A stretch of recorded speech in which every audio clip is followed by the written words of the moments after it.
If you want to master digital analytics implementation, then JavaScript is an essential skill.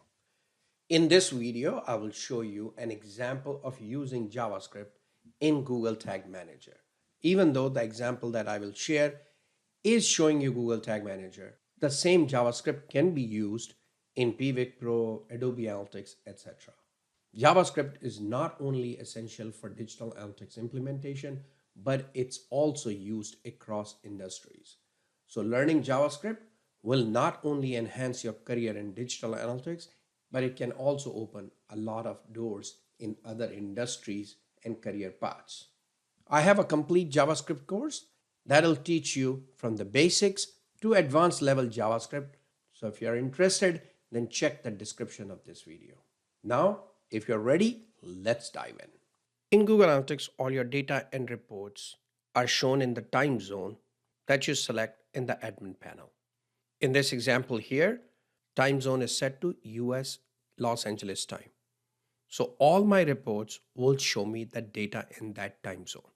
However, if your site gets traffic from all over the world, you might want to look at the local time of the users to see if there is any pattern to be found.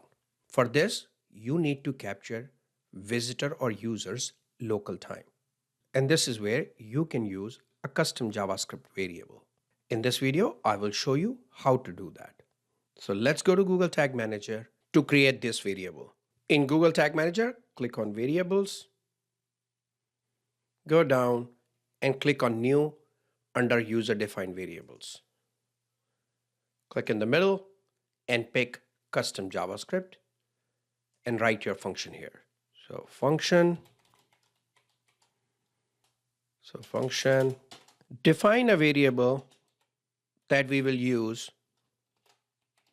to return from this function. So go ahead and type in return local time. This is the variable that will contain the local time and we will return from this function. To get the local time, you have to use date object. So first, let's define another variable to hold this date.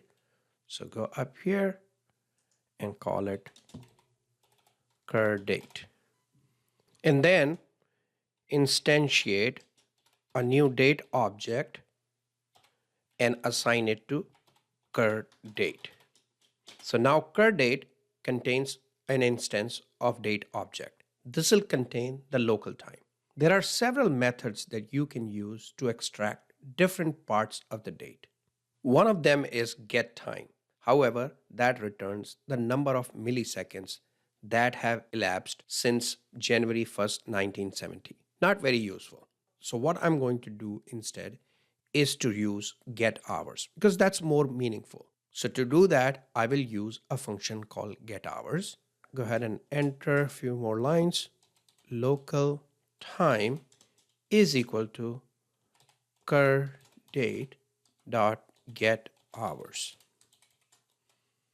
So we are calling the method called getHours on curDate object and then assigning it to local time. That's it. That's all you have to do. Go ahead and save it. Give your variable a name. I am going to call it CJS local hour. Go ahead and save it.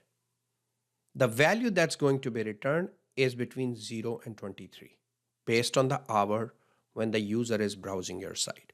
Now let's see what value comes across. So go ahead and put your Google Tag Manager in preview mode.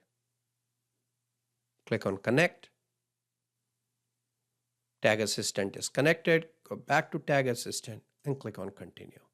Now go to Container Loaded and click on Variables. Here you can see local hours is 19, which means it's 7 p.m. So somewhere between 7 and 7:59. If you want to get the minutes as well, you can also do get minutes. You can combine those two if you want. Once you have this variable, you can use it as a custom dimension or pass it as a parameter to an event. Go ahead and try this, and I will see you in the next video. I hope you enjoyed this video. If you did, make sure to like and subscribe this channel. Also check the description of this video for a link to my complete JavaScript course.